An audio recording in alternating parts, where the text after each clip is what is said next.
Түркиядағы зілзаладан зардап шеккен тұрғындарға Қазақстаннан жөнелтілген киіз үйлердің бір бөлігі Жетісу облысында құрастырылды.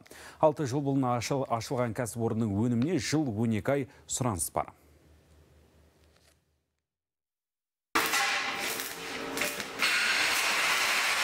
Дәнекерлеуші Азат Бағдаттың бұл шеберханада жұмыс істеп жатқанына 2 жылдан асты. Жалғыз өзі бір күнде бір үйдің қаңқасын жинап шығады. Мұндай үйлер жылдам құрастырылады және өте жеңіл келеді дейді темір ұстасы. Мәселен, 5 қанатты киіз үйдің салмағы небәрі 150 келі. Енді бұл турба болғаннан кейін 4 турба бұл жеңіл болады. Алып жинағанға да қолайлы, тез тігіледі, тез құралады деген секілді. Тез қайтадан бұза салуға болады қайтадан. Енді өте қолайлы. Шеберханада әрбір жұмысшының өз міндеті бар, бірақ бәрі әмбебап, керек кезде бір-бірін алмастырып, жұмысын жалғастыра береді. Мына қондырғыны шеберлер өздері құрастырыпты. Бұл негізінен киіз үйлерді диаметріне байланысты қанаттарын үйге арналған. Қазір біреуін үйіп көрейік.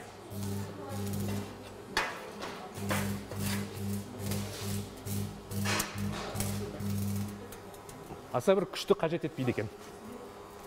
Ал бұл тігіншілердің шеберханасы. Мұнда киіз үйдің жабындылары мен ішіне қажет дүниелер тігіледі. Туырлығы мен түндігіне, дөдегесі мен үзігіне су өткізбейтін брезент қолданылады. Ал қыста жылу сақтап, жазда ыстық өткізбеу үшін арасына киізбен бірнеше қабат мақта салады. Жабындыға ою өрнекті арнайы принтермен бастырады.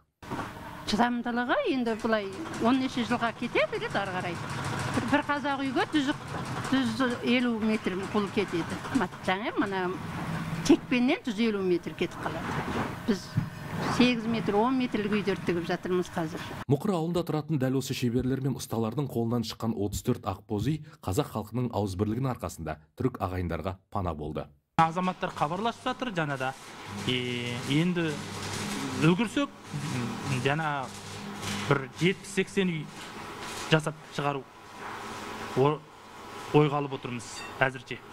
Бабадан қалған асыл мұра уақыт сүзгісінде өз құндылығын жоғалтпай, қазір заман талабына сай жаңа келбетке ие болды. Мұндай киіз үйге әсіресе жаз жайлауға, қыс қыстауға көшіп қонып жүрген малшы қауымнан сұраныс көп дейді кәсіп иесі. Қуаныш Қанатұлы, Самат Розалинов, Қазақстан ұлттық арнасы, Жетісу облысы.